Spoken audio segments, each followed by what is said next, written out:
So this is the last video in my video series, and it's kind of a wrap-up and reflection of where I've been the last few months in my research and what I found. Again, for those of you who might just be watching this video, this is the end of a video series for my capstone project where I had the opportunity to research a specific issue and come up with a solution. I decided to cover the issue of meat in our diets, the impacts on our health, our environment, and the role of the government. And I came up with a lot of different things that I did not expect. In my first 3 months of my research, I kind of approached it with the lens of plant-based and vegan is the only way to go. A lot of the films that I watched, a lot of research articles that I watched or read suggested that plant-based is the only really sustainable option, and while that may be true, it isn't feasible for everyone. It isn't feasible for a majority of the population. Now, if you are wealthier and you can kind of afford these more expensive vegan products, then I entirely encourage you to kind of take that first step and transition to a more sustainable diet just for the rest of the world. But the issue of food and of how we eat is much bigger than I originally thought. The more research that I did into it and the more people that I spoke to, it revealed a lot more issues. One of the biggest ones was that I hadn't originally thought of was culture, and how ingrained food is into our culture. Now, for me, it's always been, Thanksgiving, we have turkey and lobster, you have cookouts and things like that. But if you look at a lot of Asian or Latin American cultures, pork and beef are central. And so a lot of people I talked to said that if they cut out beef or pork or change their diet, they'd be stepping away from their culture, which is a really important thing to consider. The really big one, though, was the issue of food inequality. The biggest barrier to switching to a vegan or plant-based diet is the lack of food options. And as I kind of looked more into that, it revealed a lot of the issues of food inequality, the existence of food deserts, or just the lack of awareness and kind of how our diets impact the world around us and impact us. I think that was a big thing that I was kind of taking into consideration. And if you are looking to make a difference, if you're looking to either transition or to take action, one of the really big things, if you want to make a difference, is one, change the way that you are eating. In my last video, I talked about cutting out different kinds of meats, cutting out dairy, and making kind of a really slow kind of general transition. But if you wanted to step outside of yourself, I think it's definitely possible. It is a massive, massive endeavor to take on. I mean, the issue of food inequality and taking on a more plant-based diet starts from the very top. In this series, I talked about kind of the government corruption and the power that goes into our diets and the enforcement of those diets. It comes from major subsidies going into agribusiness that are significantly lowering prices. Without those subsidies, regular people couldn't afford milk and dairy and beef products. It's a matter of turning those subsidies over to farmers and to fruits and vegetables and making those products more affordable. It's a matter of fighting food deserts, where a food desert is basically where it's a community where there isn't access to supermarkets or healthy food options. There's usually a lot of fast food options like McDonald's or Taco Bells and things like that that don't offer those really healthy, hearty options that lend themselves to veganism or to plant-based diets.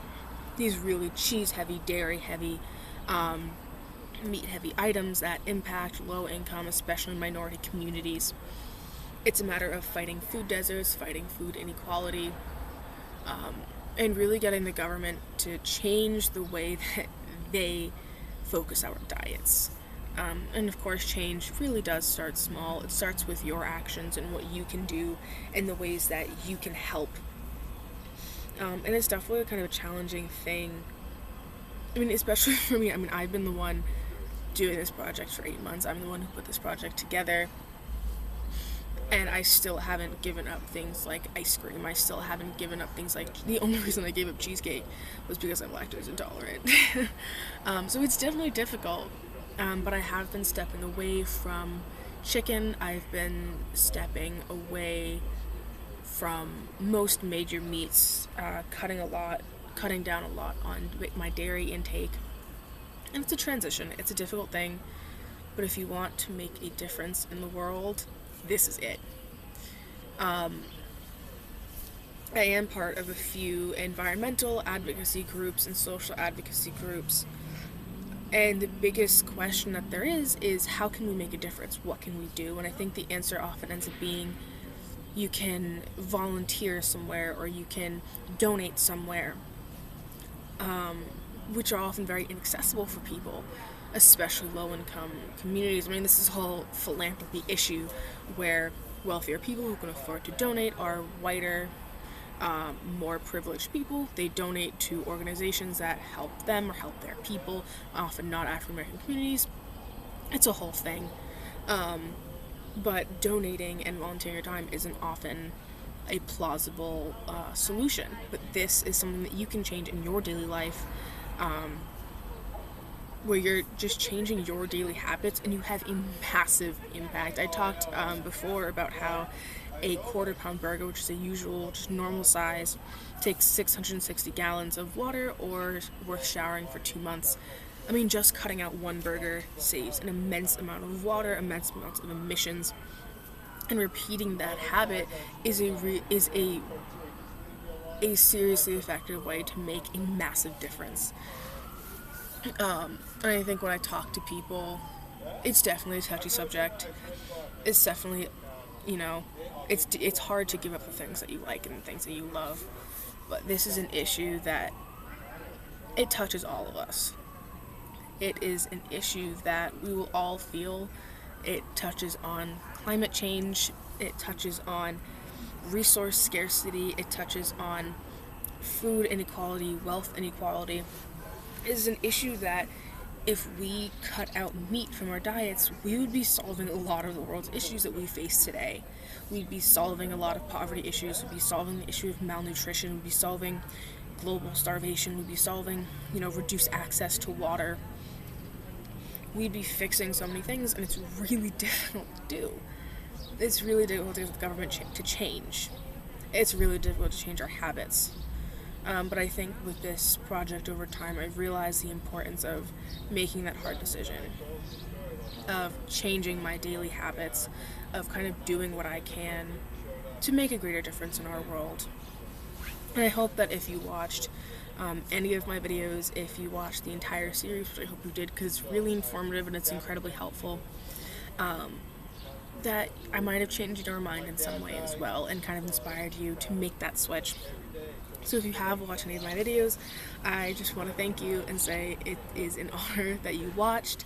I hope I taught you something. I hope I changed your mind on something, or at least got you to be a little bit more informed in the world around you and what's going on and how your regular lifestyle and how my regular lifestyle kind of alter the way our world works. So thank you guys for watching.